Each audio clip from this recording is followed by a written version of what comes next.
Hello! Aujourd'hui sur la Minute Agile, nous allons voir quel est le matériel nécessaire pour un coach agile. N'oubliez pas de vous abonner sur notre chaîne YouTube.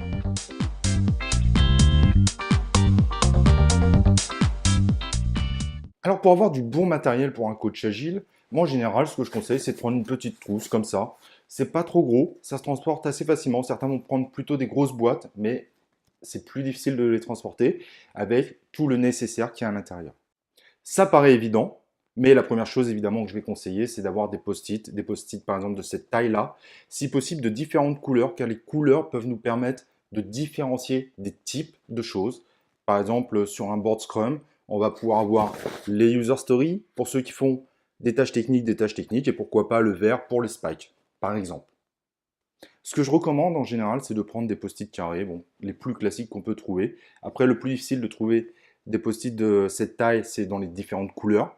Mais c'est assez important d'avoir différentes couleurs car chaque couleur peut représenter quelque chose, comme je le disais sur les précédents post-it.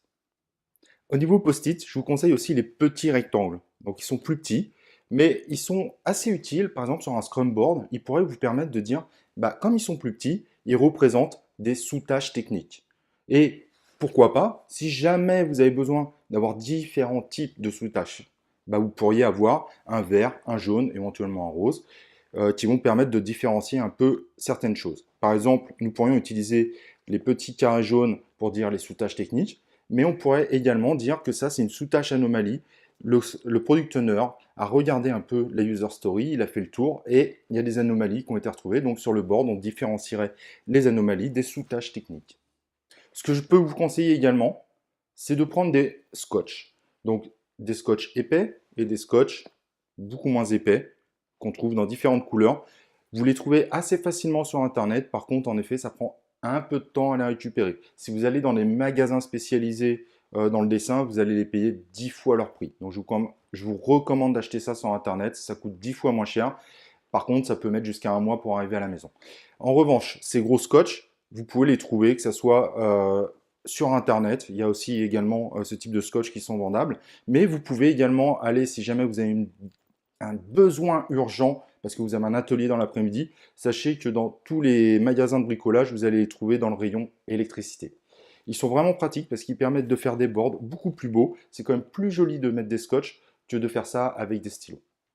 Et évidemment, des marqueurs.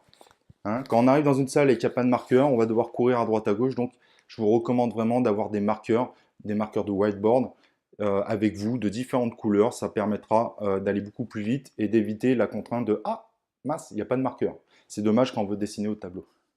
Bien que moi, je ne les utilise pas trop, les pastilles sont quand même intéressantes. Elles permettent de faire des dot voting plutôt sympathiques ou de faire d'autres choses. Donc, n'hésitez pas et ayez toujours des petites pastilles dans votre trousse.